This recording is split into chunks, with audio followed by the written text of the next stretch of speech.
Okay, madali ang paliwanag lang ano mga ma'am sir. So bali gaya nga ng sinabi ko sa GC, itong ngayon lang, pinaliwanag ko na ito. Sinabi kong dapat 1, 2, 3, 4, 4 dapat lagi ang dalang dokumento ng magsusulisit. Apat yung dala ng documents ano. So una dala niya itong isang sulat, liham ng mga blanco ang petsa. So kung anong petsa tayo iaabot yung liham na to, may nakasagot dito nakalagay yung petsa. Siyempre nakalagay dito yung pangalan. Pangalan dyan, then position sa kumpanya o then dito naman address at bayan. Then dapat live since sa malayo magkaliwa kami ni Pops Coad ni Sir Mark. So live signature niya to. Hope much better para magkaroon ng personal touch and live signature blue color pen, blue ink. Since yung akin ay print out na lalabas, black talaga. So black yung na-touch ko na. Then so yun. Another attachment is ito. Kung kailang after maibigay itong letter na to, magbibigay naman ng feedback yung tao, pwedeng right there and then, abot na kagad yung tulong, kay pera man yan or in kind. Pero kung pababalikin tayo para pag-usapan or mag-withdraw pa siya, halimbawa, so babalik tayo. Sakaling, pero dapat laging dala itong pangalawa. Pangalawang attachment, laging dala dahil dito ilalagay yung detalye ng pangalan ng ahensya, kumpanya o ng tao, address niya, amount na naibigay na tulong, saka pirma. Ito laging dala-dala dapat. Kay magbibigay ka agad o hindi, matapos maibigay yung unang liham, at okay magbigay ka agad, laging nakadetalye at nakatala para may tracking, tracing, transparency.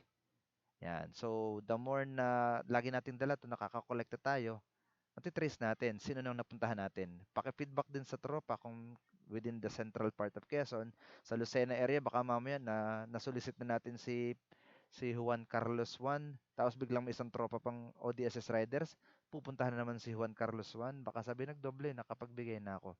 So ito, mahalaga na matitrace na monitor natin gamit ito. Then, pirmado ni Pops ulit dapat, Sir Mark dito, uh, blue, kulay blue na pen. Then ito, additional attachment lang, ginuhitan ko na ng green, na patunay si Miss Clibel Haka ito. Secretary ng Director Hepe ng QMC, Clibel Haka. Kinoberan ko lang yung name para secure tayo, safe. Pero si Miss Clibel Haka to, kachat natin. Approved naman po siya, sabi. So yun, additional attachment to. With additional attachment, ito. So una, itong kauna-unahan natin pinadala sa QMC. So matapos nating mapadala ng liham si Director Dr. Juan Villanueva at ni-receive naman ito that day ng February 1. Hindi pala dapat to. Ito na yung sample.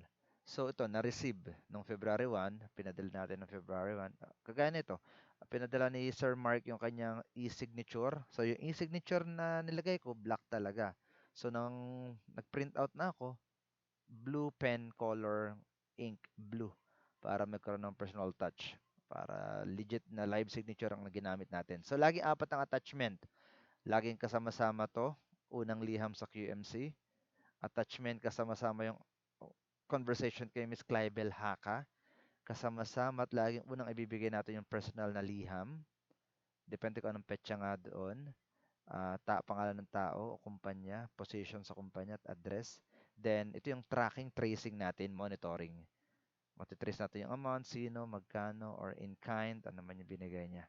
Then, since may GC tayo, feedback, picture ka agad. Pag sa unang bahaging column, nakapagbigay sa feedback agad, picture sa GC forward.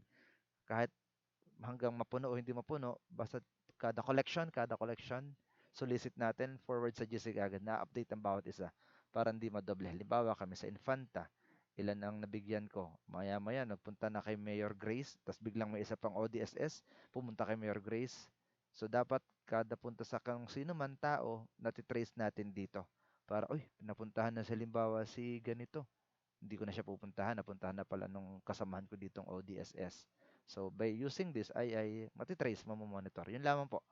At ano man ang concern ay sa GC po tayo magparating ng ating mga concern, suggestion. Sana mag-materialize to. kailangan po natin ang suporta sa bawat isa para sa mga pasyente sa Quezon Medical Center sa Lucena. Salamat po. Thank you. Apat na attachment lagi.